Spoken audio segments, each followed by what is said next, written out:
Hello everybody, Dilton St Sr. here. Please, if you have not already, follow me on Facebook, Dilton St Ministries, and then subscribe to my YouTube channel, Pastordjs Sanders. Press the bell so that you will receive notifications each time I come on. And please like this video. Whatever you do on Facebook and YouTube, like the video. I'm excited to be coming to you again today in your homes, hospitals, your cars, wherever you are listening to me on today. I pray that you are having a blessed, a wonderful, and a marvelous day. Listen, I want to talk for a few minutes today about the God who guides. The God who guides. You and I are living in the midst of very tough, trying, and in many instances, for many people, traumatic times.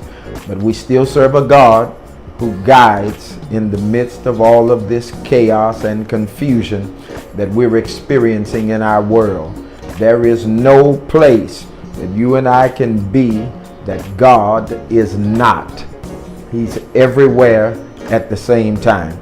Listen to what the scripture says in the book of Proverbs, chapter 3, verse 5 and verse number 6. Trust in the Lord with all thine heart, lean not to thine own understanding, and in all thy ways acknowledge him, and he will direct thy path. He is the guiding God. He is the God who guides because, number one, we can trust in him. That in itself is a powerfully packed statement. Trust in the Lord. Whenever you trust in anyone or anything, it is only because that something or that someone has a track record with you, or a track record that can be depended on. God can be depended on. From Genesis to Revelations, we see instances where God has been delivering people, aiding people, assisting people, and abundantly blessing people. And he has not finished with us. He is still the God who blesses his people. And so trust him. Trust in the Lord. And do it not haphazardly. This is the number two. Not haphazardly, but do it with all your heart. Whenever you're going to forge a relationship with God, that relationship must be forged with your whole man. Your whole mind, body, and soul must be put into the relationship you are trying to build with God. Do it with all your heart.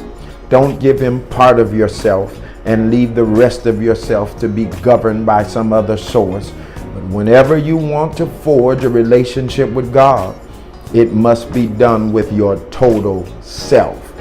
That's sometimes difficult. I understand that. That's sometimes very difficult because life is pulling at us from every angle. There are times we see our total need to depend on God. Then there are other times we want to try to do things ourselves. My brothers and sisters, you and I will never be able to realize life in its full capacity if we keep putting our trust in other things, people, or ourselves. Let's do our best to lean and depend on God, to stretch out on his word. Why? Because he's never failed us yet.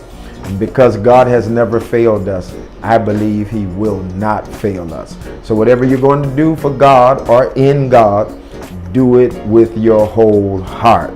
And then it says, and lean not to your own understanding.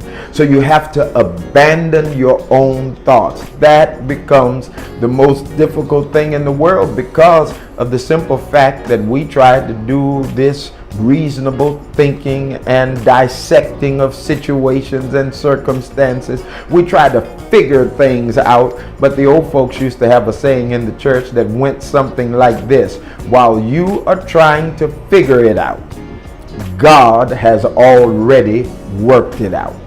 I think I need to pause right there and say that again. While you are trying to figure it out, God has already worked it out. Isn't that something? But better than that, isn't that marvelous? That we serve a God who has us on his mind to the degree and the extent that he has already pre-thought and pre-planned our circumstances. I know it's tough. I know it's rough. I know we're going through some trying times, but listen, God has already foreseen our circumstances. And because he's foreseen our circumstances, he has already dealt with the solutions to our problems. My, what a mighty God we serve. He is such an amazing force and figure that he has already seen into my future, and he knows what is yet to come. So I do not have to lean to my own understanding. Sometimes I think I have situations figured out. Sometimes I think I know what I'm doing because I only know part of the situation. And when you know in part, you can only act in part. When you know in part, you can only think in part. But check out God. He has not the tunnel vision that I have, but he has a panoramic view of my entire circumstance. And because of that panoramic view, God is looking out for me in a way, in a manner that I could never look out for myself. I've told this story before, but I think it bears repeating. You know, many years ago when I was in my first pastorate, I pastored a church that was probably only about a half a mile or so, if that far, from a railroad track. There were times I would go to church and I would get stopped by a train on the track.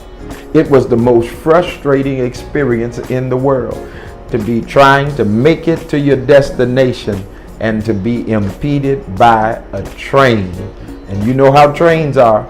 On that track, that train would be moving well for just a moment, and then that train would begin to slow down.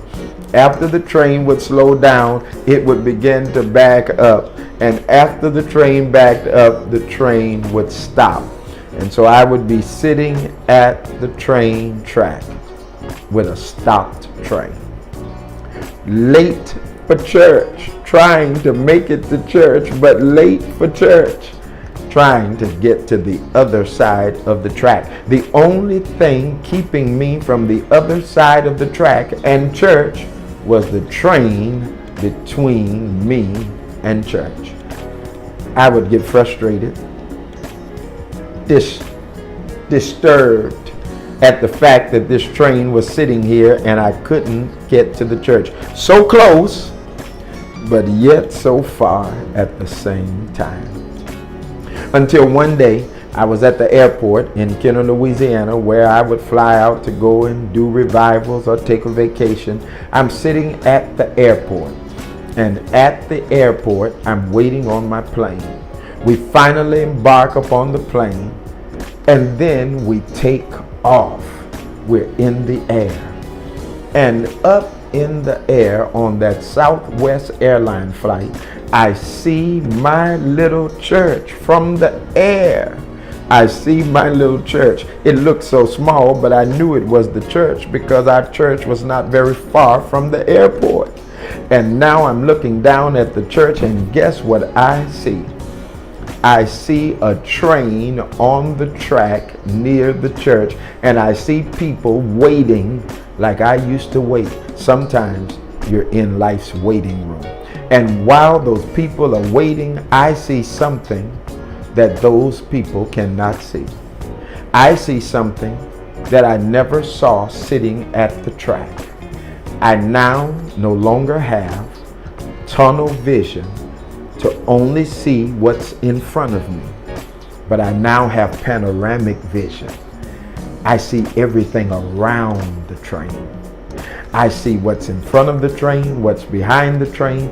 I see my church in a distance from the train. And I wish that I could open the window on the plane. And of course you cannot. And I wish that I could yell down to the people who are sitting at the track like I would usually be doing and say to those people, don't be disturbed. Don't get upset, because I see the caboose and it's not far off. Chill out. Don't be angry. Wait with patience. Why? Because the train is about to end. Man, wouldn't it be nice to walk through life with panoramic vision? Wouldn't it be nice for you and I to know everything around us while we're in what we're in? But that's not the way life works. But let me say to you that even though you and I do not have this panoramic vision and we can't see everything around us while we're in what we're in, we serve a God who does have that panoramic vision. He sees everything around us while we are in what we're in. So although I cannot see, you cannot see, God sees, and He knows what we're going through. He knows that we're in it, and He knows when we're coming out of it. He sees the caboose. Please tell somebody that real quick. That's really a mouthful, and it should help you get through the rest of this week. God sees the caboose. Man, I want to tell you, that's shouting news right there. If I would have known that so many years ago, it would have helped me all throughout my life. But guess what? I know it now. I know that God sees the caboose in my life. He knows when this thing is going to end. He knows I'm in it. But He also knows I'm in it to win it. If I could get somebody out there today to help me teach this little 15-minute lesson, God has you in it to win it. Can I say something to somebody out there today? Be not dismayed. Whatever betide, God will take care of you. In all thy ways, acknowledge Him, and He will direct thy path. Blessings on you. God be with you until we meet again. This is Pastor Dilton St Sr. saying, faith doesn't always make sense, but it does make miracles. Please follow me on Dilton St Ministries Facebook. Subscribe to my channel, Pastor Dale Sanders, on YouTube. Press the bell so that you'll receive alerts whenever I'm coming on. And please like this video. I love you with the love of Christ.